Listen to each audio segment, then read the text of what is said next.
Hello and welcome to another analysis behind the news, where we provide the perspective that you can use to help save American liberty and independence. Today we have 2 action items for you, so please stay tuned. And happy Memorial Day. Too often we celebrate Memorial Day by honoring the sacrifices of those past and of those present without giving a thought as to what we as a country have done or are doing to ask our men and women in uniform to make those sacrifices. In 1986, our news magazine published an article titled "Brotherhood of the Brave, the American Soldier and the Meaning of Memorial Day." It started off, "Since the time of ancient Greece and Rome, civilizations have honored and valued the living and the fallen warrior.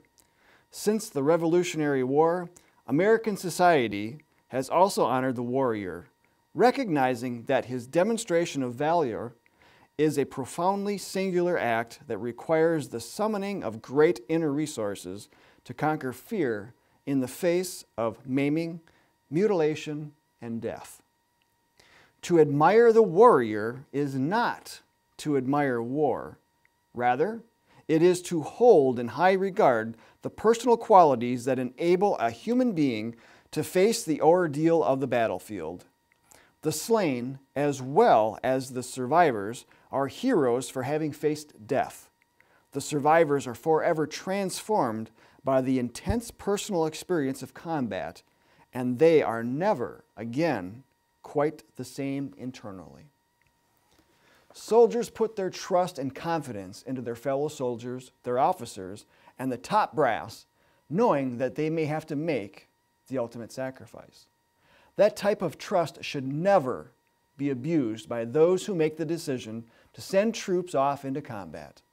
Unfortunately, there are many of these decision makers that have no qualms about sending American troops all over the globe to fight in international conflicts as sanctioned by global bodies, namely the anti-American United Nations, where our troops are ordered to follow certain rules of engagement that do nothing but lengthen the war, demoralize our soldiers, and turn our troops into an occupying force that uses our blood and treasure to rebuild foreign nations.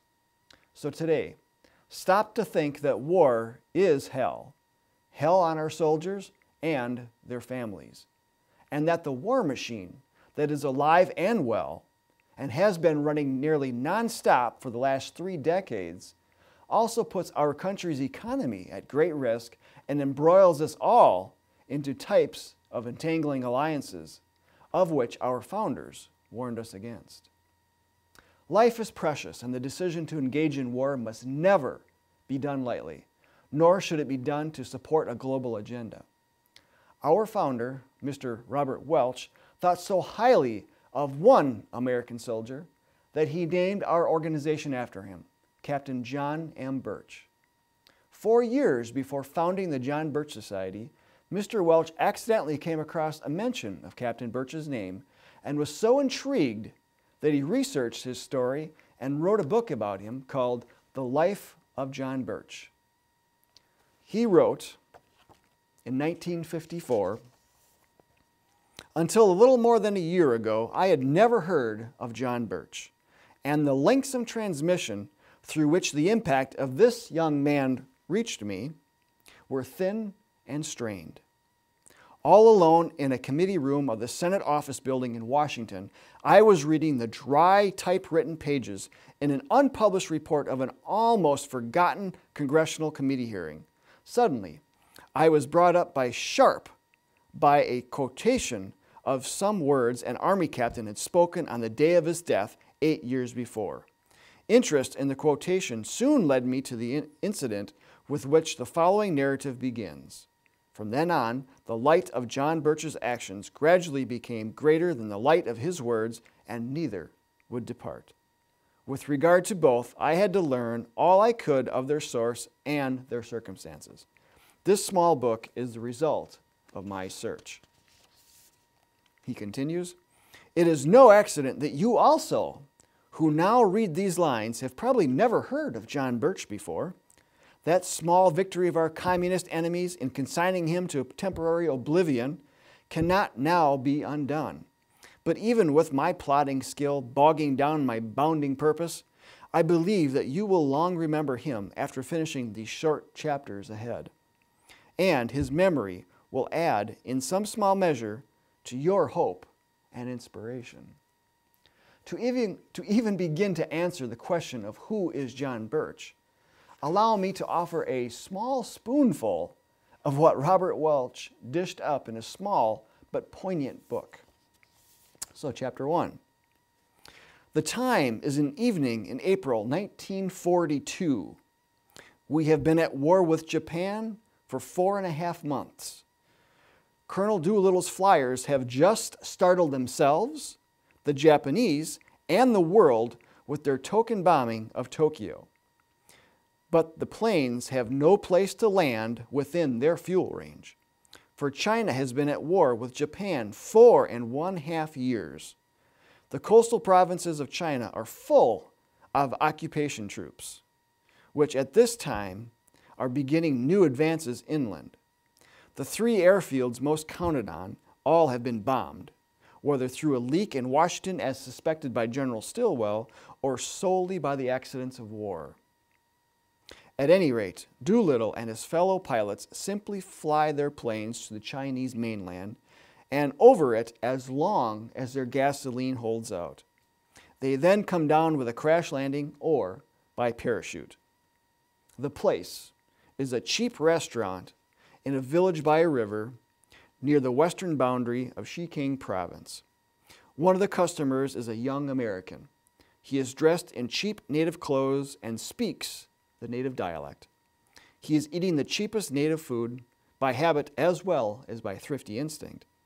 For while, at the minute, he has a little more money than usual, he has been living on $2 per month for the past several months.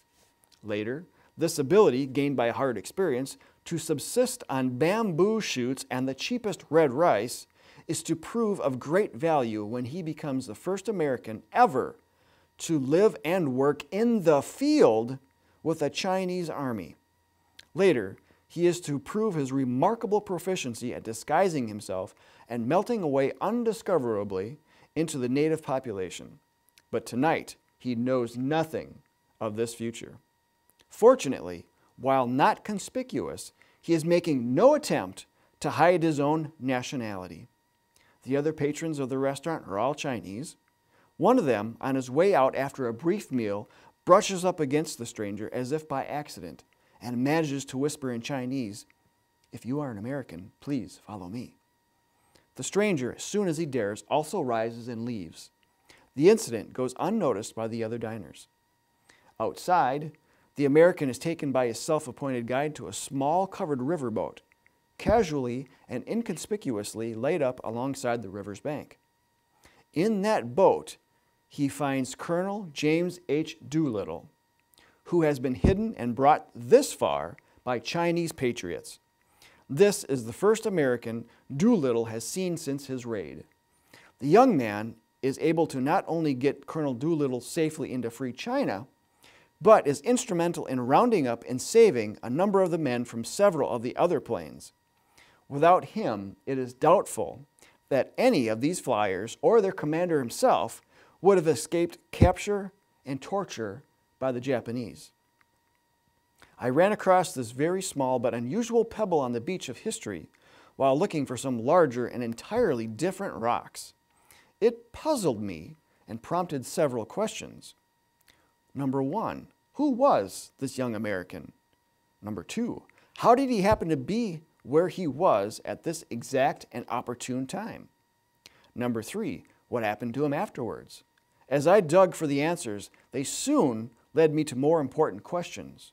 Number 4, why was so heroic, brilliant, and consecrated a patriot so completely unknown in America? And 5, what was the significance of his life and death? What I found out on all 5 points is outlined in part below, but it is the last 2 questions that give weight to the whole inquiry. For, as Senator Nolan has stated publicly, if the story of this young man had been known and understood, it could have made a huge difference in our attitude and the circumstances that led to our engagement in Korea. The story of John Birch was carefully kept from the American people by communist sympathizers in our government at that time. In fact, his 100th birthday is today. Now, throughout the book, Mr. Welch discusses the character and the deeds of John Birch, from his time as a farm boy to a Christian missionary to an American soldier that was brutally killed by Chinese communists 10 days after World War II ended. He also ties in some of the more basic principles involved in our continuing fight against the communist conspiracy. If you think the deep state originated just within the last election, or even within the last couple of decades, you owe yourself a couple of hours of reading time to learn more of John Birch. So, action item number 1. Get a copy of The Life of John Birch. We have it for $2.95 at shopjbs.org. And JBS members can download it for free by logging into jbs.org and going into the archive section, look for books. And action item number 2, thank a veteran. And then consider putting your time, talent, and skills to ensure that our military is never abused, but works only in defense of our Constitution and our Americanist ideals, and never the globalist agenda. To do that, join the John Birch Society today at jbs.org. And don't forget about our newest show called Myths vs. Facts that will be live every Tuesday at 2 p.m. on the JBS Facebook page. Be sure to tune in or watch on any of our social media channels after it's live. So, until next time, we'll see you then.